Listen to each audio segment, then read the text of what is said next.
안녕하세요. 김성길 목사와 함께하는 사람 이야기 제2단원 G7 과정입니다.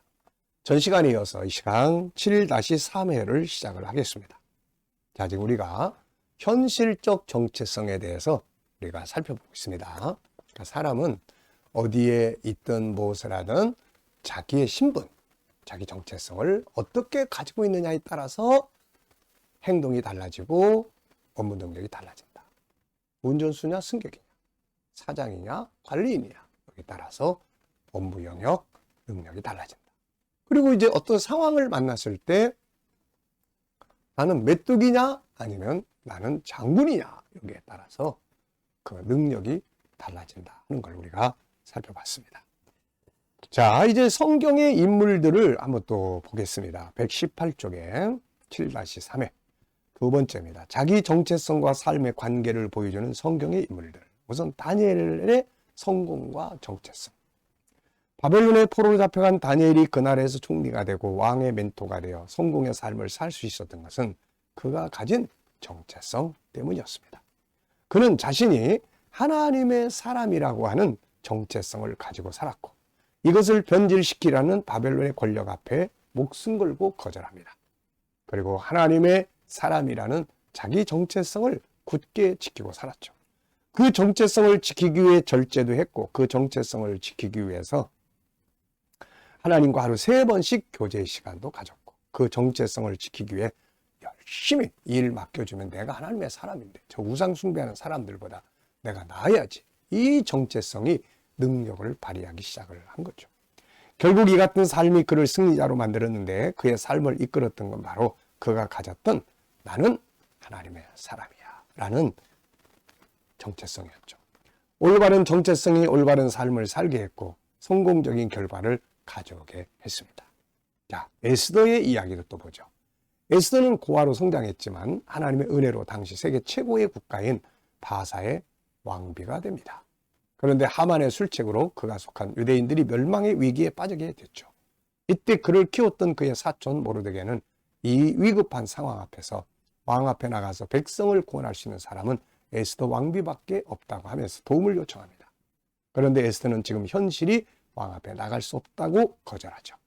이때 모르드게는 에스더가 자기 정체성을 생각할 수 있도록 강력한 메시지를 보내죠.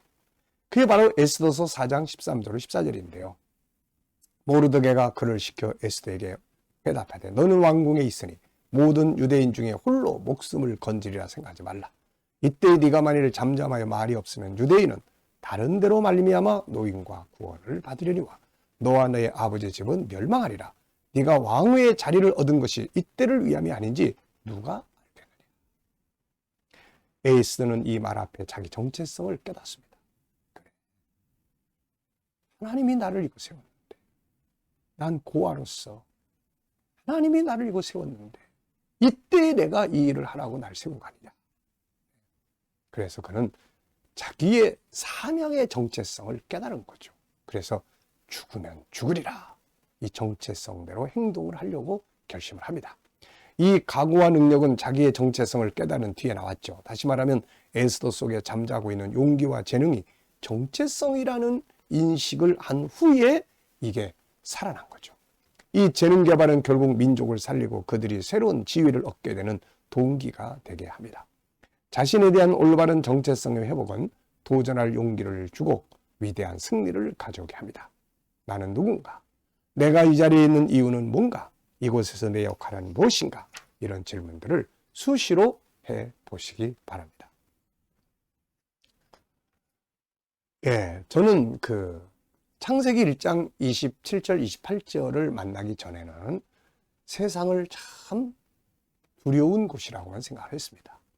어려서부터 사회생활하면서 이 세상이 참 힘들고 어렵고 그런 곳으로 생각을 했죠. 그래서 세상이 참 버겁다.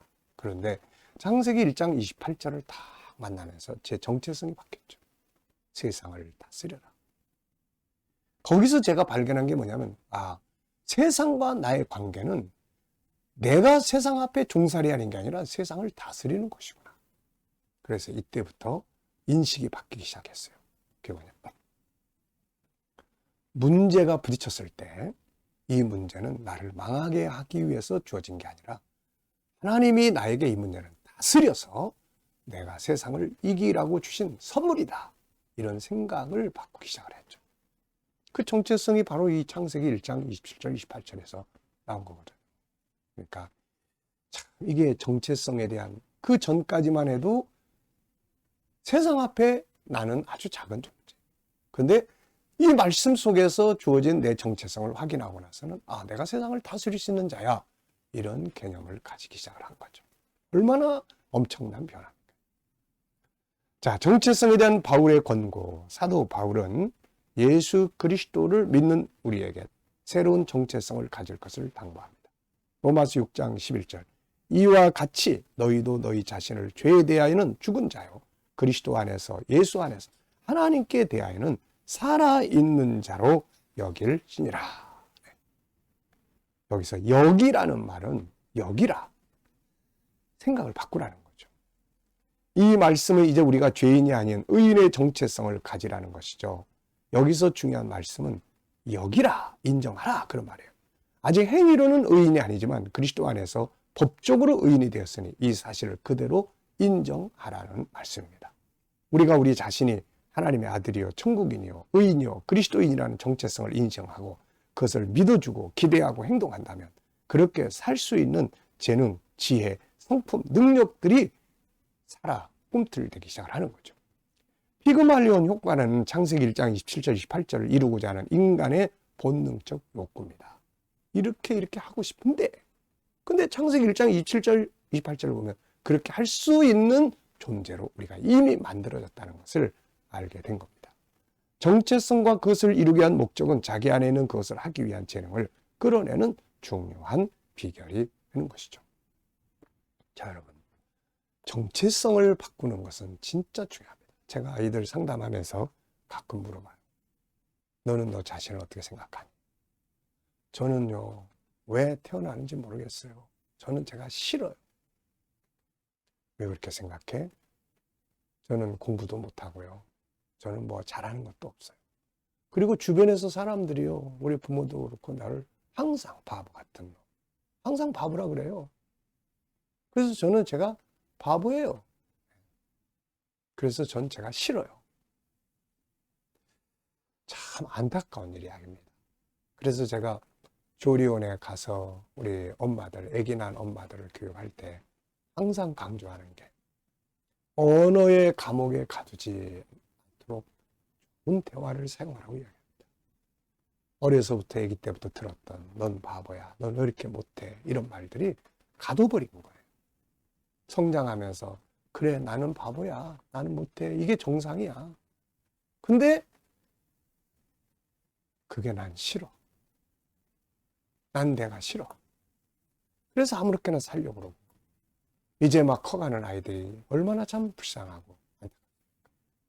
그래서 부모가 자녀들에게 대화를 할 때 항상 중요한 건 현실이 아니에요. 그 아이의 본질. 너는 하나님을 닮은 천재야. 너는 하나님을 닮은 능력의 사람. 봐봐. 창세기 1장 27절 28절 세상을 다스리라고 하셨잖아. 우리는 다스릴 수 있어. 지금 못하는 건 익숙하지 않기 때문에 그런 거예요. 조금 익숙해지고 이런 마음 딱 가지면 세상을 다스릴 수 있는 능력이 안에서 막 꿈틀대는 거예요. 그러면서 올바른 정체성을 바르게 심어주는 거죠. 우리가 살아가면서 항상 어떤 일 앞에 부딪혔을 때 어떤 업무를 할 때 항상 중요한 것은 나의 정체성입니다. 할 수 있는 사람이야? 할 수 없는 사람. 내가 맡은 일은 직무는 뭐야? 나의 본질의 정체성은 하나님을 닮은 천재야. 자기 정체성을 바로 갖는 게 정말 중요합니다. 뭔가 문제가 있고 어려움이 있고 그러면요, 사람들은 이름을 바꾸려고 그러죠. 왜 이름을 바꿉니까? 이름 속에는 의미가 들어있어요.